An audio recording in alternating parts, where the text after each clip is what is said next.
j'ai pointé la ville de Sant'Adi sur la carte pour situer les grottes Dis Zudas. Cependant, il y a aussi une importante coopérative vinicole à Sant'Adi. Les grottes Dis Zudas sont l'une des plus impressionnantes et belles grottes de la Sardaigne. Elles sont très célèbres et certainement beaucoup moins fréquentées que les grottes de Neptune, et surtout bien plus faciles d'accès. La visite se limite à un système de grottes sur 500 mètres environ, alors que l'ensemble est beaucoup plus impressionnant. On y trouve des ouvertures en forme de cœur, avec un peu d'imagination, des orgues aussi,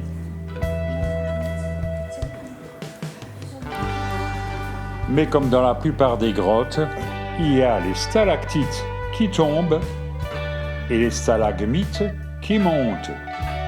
Bien qu'ici, on nous montre aussi des stalagmites qui prennent naissance sur des stalactites. En règle générale, les stalagmites, les stalactites et les colonnes sont des structures de calcite. Mais ici, on rencontre aussi beaucoup de concrétions d'aspect laineux ou cotonneux. C'est de l'aragonite.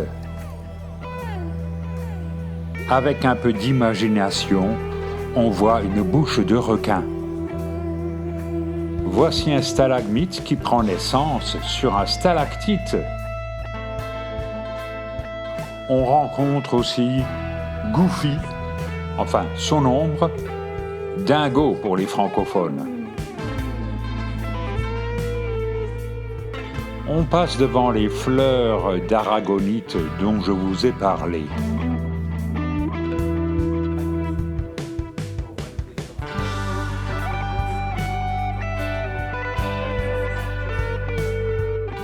On nous parle aussi de groupes de stalagmites et stalactites qui ressemblent à une crèche. Ah, il y a aussi Blanche-Neige et les 14 nains.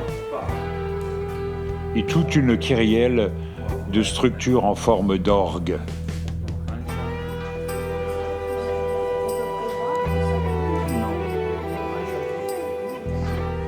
Blanche-Neige et les 14 nains. Et on pourrait continuer comme ça pendant longtemps, tant l'imagination des spéléologues est féconde et fertile.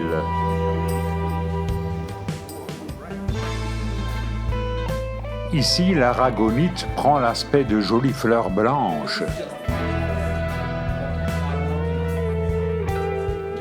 Et voici le fameux gouffre où il est conseillé d'emmener sa belle-mère. Et je ne fais que répéter ce que j'ai entendu sur place.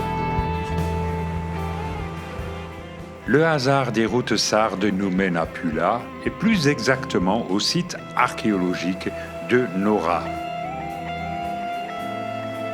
Cette cité ancienne a été fondée par les Phéniciens au Xe siècle avant Jésus-Christ.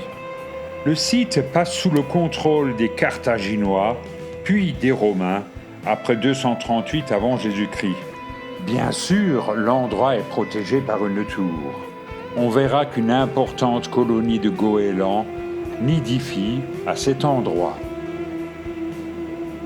Il y a des colonnes de style romain, il y a des vestiges carthaginois, donc puniques aussi.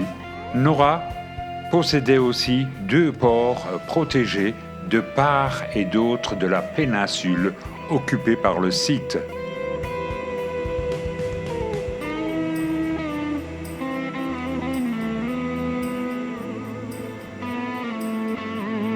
Un petit théâtre romain, plutôt bien conservé, sert aux spectacles estivaux.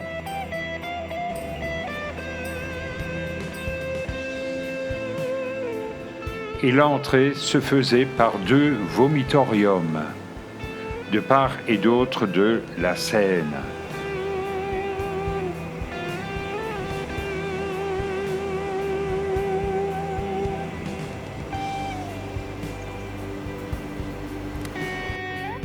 Il faut dire aussi qu'une grande partie du site n'a jamais été fouillée.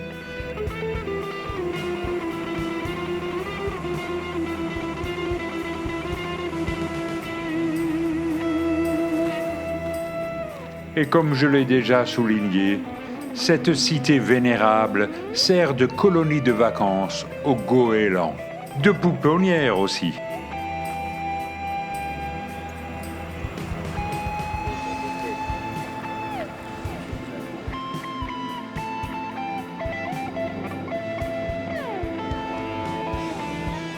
Voici le deuxième port de l'autre côté de la presqu'île.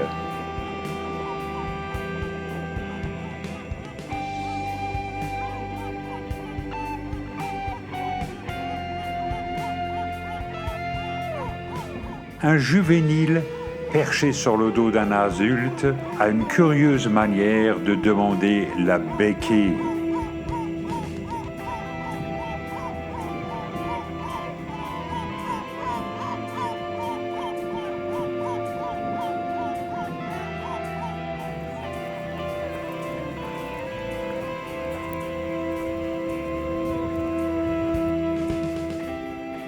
Et un petit peu plus loin, nous tombons sur le charme des flamants roses relativement nombreux dans la lagune.